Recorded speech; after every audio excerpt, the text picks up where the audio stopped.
After Anzo, well, we went into Rome. We was in.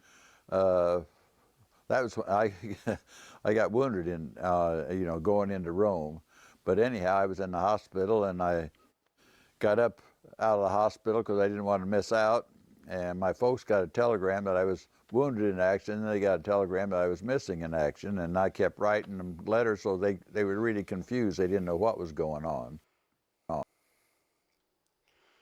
Get in, nerds. We are playing Burden of Command. So, it is time to leave Rome. Sorry, I forget you can't stop recording at that screen. But anyway, this is the next thing. I haven't actually stopped anything. It is time to leave Rome. There, as expected, you find the men breaking down the camp. Several show clear signs of having been dragged away from bliss. Apparently, their days in Rome have been all too brief. It is time to head back down to Napoli and begin invasion training again. That means more sleepless nights. Talked a little with the men. Given their clean shaven cheeks, they seem rather different from the soldiers you remember in the field, and their banter has a bitter edge to it. Trust loss while in Rome, minus 20.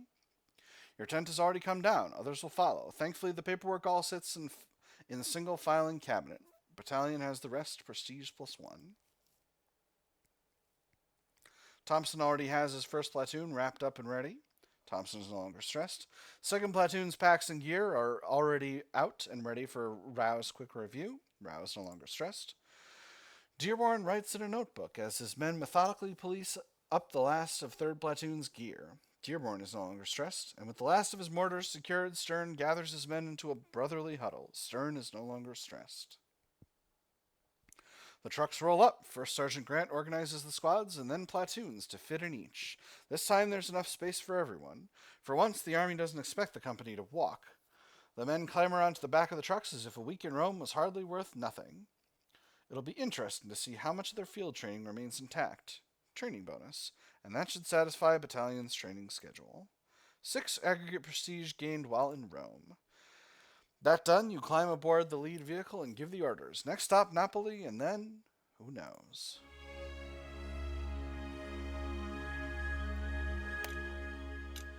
Let's hit the 8 men screen. Okay, so we got a whole barrel full of stuff. Nice.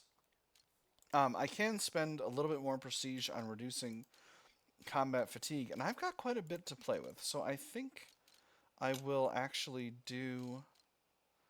I think I will do that. Um, Let me see. How's my trust? Trust is doing just fine. I still got. Yeah, I'm still maxed out on trust. I'm doing fine. My combat fatigue is a little high, but it's going down. Dearborn's got a lot of experience, and Rao and Stern are getting up there in experience. Could get Stern up to 2 stars if I spend a little prestige on it, but I think I'm going to focus on keeping combat fatigue down. Um,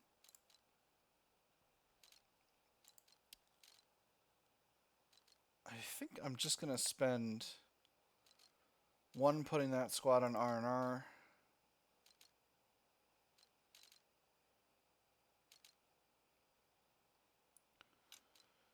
Go down to 30. I think I can go down to 30.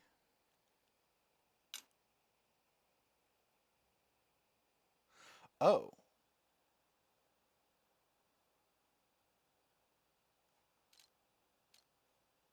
Hold on. This means a few days' absence, missing any battles that might occur during the time. For a leader on R&R, an acting leader will take over for the duration. It's only a few days. They'll be fine. We're not going directly into action.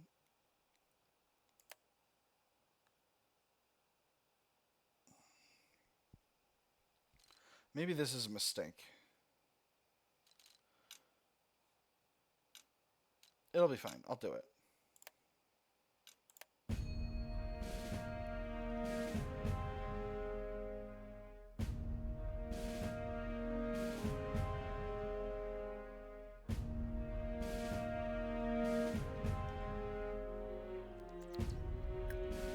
In World War II, it may take 45,000 shots to inflict a casualty. Find, fix, flank, and finish the enemy with an assault. Southern Landing.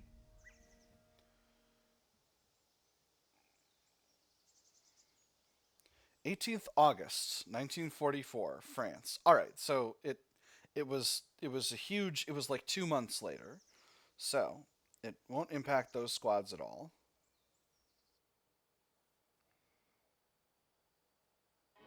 In Naples, preparations began immediately in compliance with a supreme Allied decision to launch Operation Dragoon on August 15, 1944.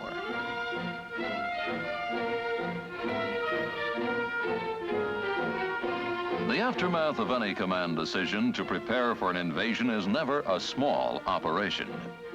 7th Army's assault force was the 6th Corps with its 3 infantry divisions, the 3rd, 36th, and 45th. 13th of August, Gulf of Napoli. We were finally going to France to fight the Germans there.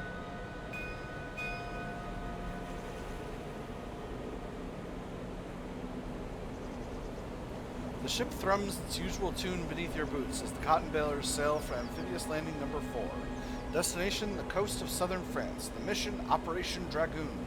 At the bow, a second church service is underway for the men who couldn't make it earlier. Attendance is high. First Sergeant Grant stands beside you. We're all packed in below, Captain. I've got trusted men watching the gear. Morrison Patterson? Know anything about France? Nod. You know anything? Nah, I'm gonna say Morrison Patterson? Nah, they're up at the bow. First Sergeant Grant says, and expresses a smirk. Apparently it's too early for poker. Besides, what would they do with their winnings? It's just 2 o'clock, give them time. I wish there wasn't so much theft. Besides, what would they do with their winnings? Give me that sarcasm. They're optimists, Captain, First Sergeant Grant says. They're hoping for a few days in Paris. A cry goes up from the bow. Dozens of voices shout in surprise. Your men are among them, suddenly crowding the rail despite the harsh sea air. Head over to 1st Platoon. Thompson McGeiner advance a mindset. Head over to 2nd Platoon. Same for Rao. 3rd Platoon, same for Rao. Same for Dearborn. Weapons Platoon, same for Stern. Head up to the bridge alone. Combat fatigue -10. Skip the scene. I'm going to talk to Dearborn. No, I'm going to talk to Rao. You stride across the desk briskly. 2nd Platoon is assembled amidships near the railing. Lieutenant Rao paces behind the ranks of his men as they peer out across the sea. Rao glances your way as Churchill slides past on the waves and remarks, now there, is the leader of the men. Churchill. You know he planned all that. Rao advances cunning. Masterful use of his time. Rao advances professionalism. Your men show great restraint. Captains and Rao's combat fatigue -10. A bit risky up here in this chop. He advances caution. The men seem inspired. He gets compassion. Temptation to reduce combat fatigue. Let's have him advance cunning. You know he planned all that. Of course, Captain, Rao says. The cheering continues all around. How else to get such an excellent response? The motorboat continues towards Napoli. The hull of your landing craft tilts ever so slightly beneath your boots. The invasion fleet has turned northwards toward distant France. 15th August, 1944, 0800 hours south of Cavalaire-sur-Mer. Cavalaire-sur-Mer. The landing boats are in a perfect target as they surge forward in the bright summer sun, but the German guns are largely silent. The only shells you hear are the ones fired from the warships of the invasion fleet, pounding a barren coastline. That's a good thing. Once again, Nickel Company is in the first wave. The landing craft surges towards the shore. Green men turn a little greener as they puke out a breakfast of scrambled eggs and spiced ham. The veterans don't knock them. They remember their first time you skipped, at least. A boat to your right suddenly heaves skyward as a massive underwater explosion fountains beneath it, breaking its back and sending men spilling into the sea. This won't be like Morocco. The landing ramp goes down. Your men charge out. Here we go again. Follow them. Here we go again. A breathless wade through waist-deep water. Bullets snap. Sand crunches beneath your boots. A 20mm opens up on your right. First Platoon is pinned. The Navy slams smoke down on the Germans. The call for medics is answered. Nickel Company resumes the advance. Nickel Company pushes inland. Up a slope, down another, and back again. Here and there you take prisoners, thin men in field gray, who answer not in the expected Deutsch, but in Russian. Ost battalions, then. The actual Germans will be inland. Pin. An explosion shatters the smoke-shrouded hillside ahead. A scout triggered at least a dozen mines. The pieces of him fall all around. His partner, saved from the worst of the blast, staggers past with shattered hands. The enemy opens up from pillboxes sighted on the nearby peninsula. It won't be long before mortars begin to fall on 1st and 2nd platoons. Return fire. Call for smoke. Prestige -1, even chance of trust +10. Order my men through the minefield. Test company discipline, chance of heavy casualties, possible trust loss, and prestige gain. Figure out the path the Germans use. Test personal cunning, possible casualties, possible trust loss, and prestige gain.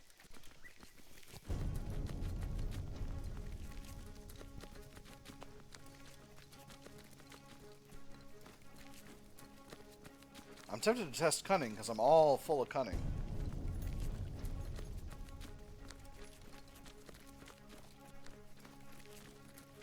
Figure out the path the Germans use. The Germans have to go through here too, if only to replace the mines ruined by the sea air. You quickly discern a faint trail. Once pointed out, the men move forward quickly because staying here just means eventually getting shot. Yeah, I suspect just sitting here was not a real option. Your men cross through and begin their assault. They're not alone. Both King and Love companies have made the same passage, with the occasional boom and scream as they suffer casualties. Your men fight alongside K and L companies to seize the peninsula. Some 80 German, actual German this time, prisoners are taken. But there can be no resting on your collective laurels. Your officers and sergeants set about getting the men reorganized. You catch sight of Lieutenant Dearborn as he lights a fresh cigarette off the bitter end of his last one, not quite staring out at the minefield and the broken bits of men strewn about. There's a tremor to his hand as he flicks the spent cigarette away. Captain, Lieutenant Dearborn says as he exhales a breath of smoke that wafts away in the sea breeze. His tone is flat as Anzio Beach. You've caught me in the midst of my ruminations. Here I thought you were praying for the dead men. Directness +1. Here we are on the Rivera. Directness -1. Nod. Verbosity -1. And here I thought you were praying for the dead men. Longest response takes the day as always. That is part of it, Dearborn says, an unavoidable one, though I wish it were not so. I gave the order and they moved forward. Directness +1. You obeyed orders. Dearborn advances discipline, gains combat fatigue +20, and realism +2. Let the medics work. Gains professionalism, combat fatigue +10, and realism +1. If there had been another way, he advances cunning. We've kept the fight short. He advances zeal. I forget what zeal gets you. It's been a while since I've played this. Combat fatigue +10, realism +1, or the men died to give us victory. Advance idealism, combat fatigue +20, realism +2. I'm gonna tell him let the medics work. Oh, this is Dearborn. So I thought this was Stern for some reason. Well, getting him professionalism would be good. He's already got cunning, if I recall correctly. We'll get him moving towards professionalism. I have no intention to interrupt them, Dearborn says, his accent settling into place as I stop making mistakes with the dialogue, and his cigarette smolders relentlessly down towards his fingers. Certainly not with a speech, not even if it held a dash of the Emperor Hadrian quoting Epictetus, a Greek philosopher who believed that philosophy was a way of life. No, silence is a better companion just now.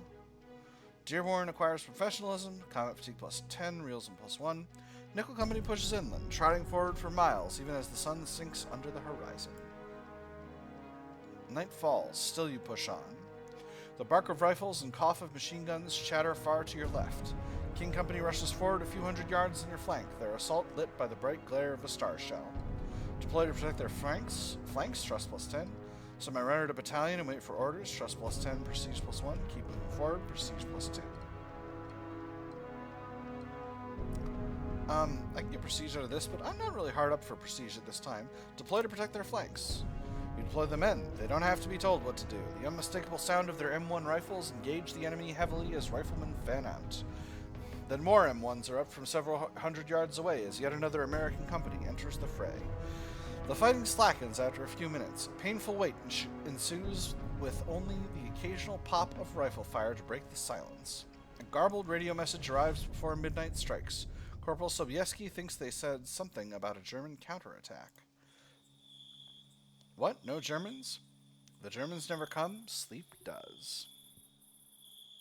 The sun rises. The men peel open K-rations and try to make coffee. A runner from battalion arrives with new orders before the water can boil. Advance down Highway 98 and pursue the enemy until he yields or perishes. You will have to take the fight to the enemy. No coffee today, a hard day. We'll have to subsist on powdered lemonade. Powdered lemonade it is. 18th France, 1944. Sorry. Oh man, good line reads. Good line reads. 18th August, 1944, France. 5 tanks led your column when you set out down Highway 98. It only took a few hours for the lead Sherman to hit a mine. Now your scouts range ahead, alert for danger and the Germans, while remaining tanks loiter behind your marching company. Lieutenant Colonel Ramsey's orders are still in your pocket. Proceed to the town of Londe and take it. Artillery and armor will be supplied as available.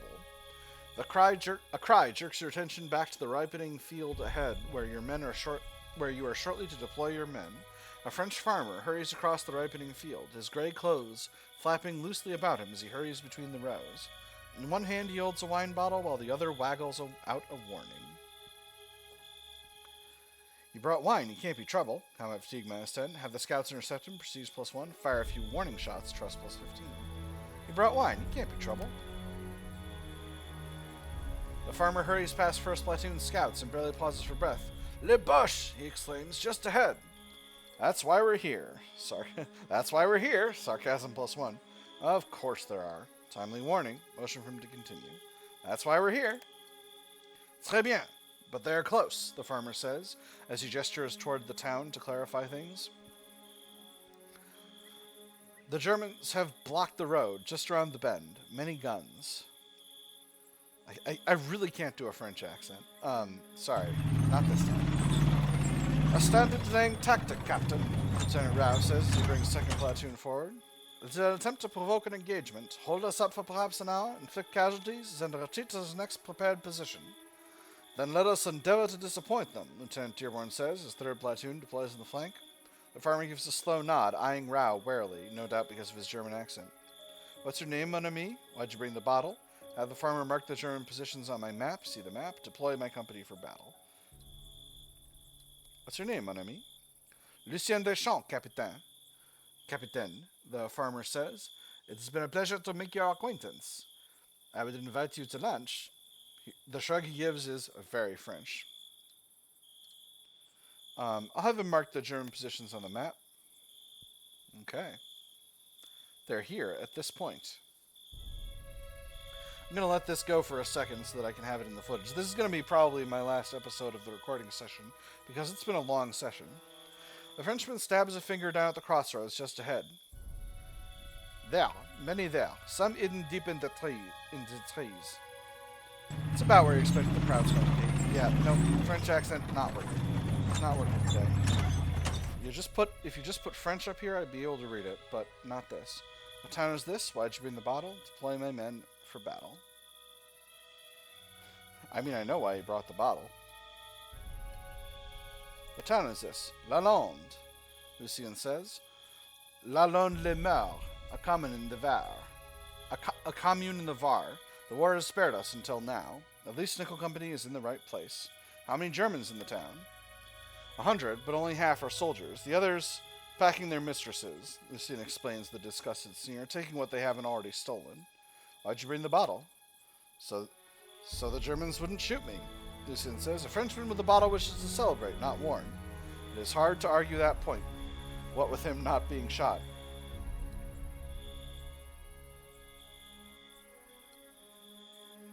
I'm not going to press on this point. I think there'll be plenty of drinking. There'll be plenty of time for drinking. Deploy my company for battle. A message to the tanks will bring them into action quick, First Sergeant Grant notes. The battalion will probably kick us plenty of artillery soon enough. How should we start the ball rolling until then, Captain? The mission, secure the town's center, preserve your ranks. The men suffer no more than moderate casualties. Advance squads to the flanks, then tanks up the middle. Advance squads on the flanks, then tanks up the middle. Hold up and wait for all assets to be in place. Push scouts forward, make contact, then we'll see, or improvise.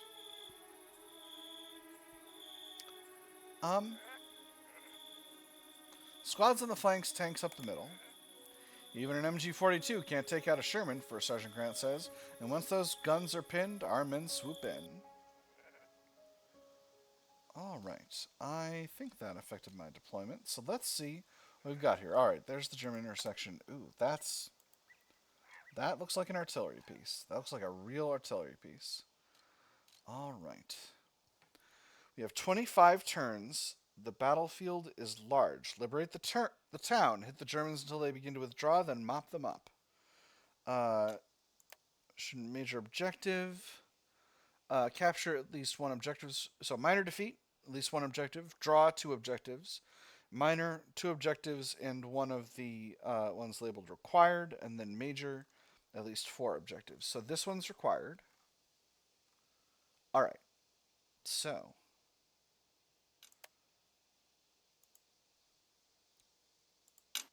Alright, so we got this objective.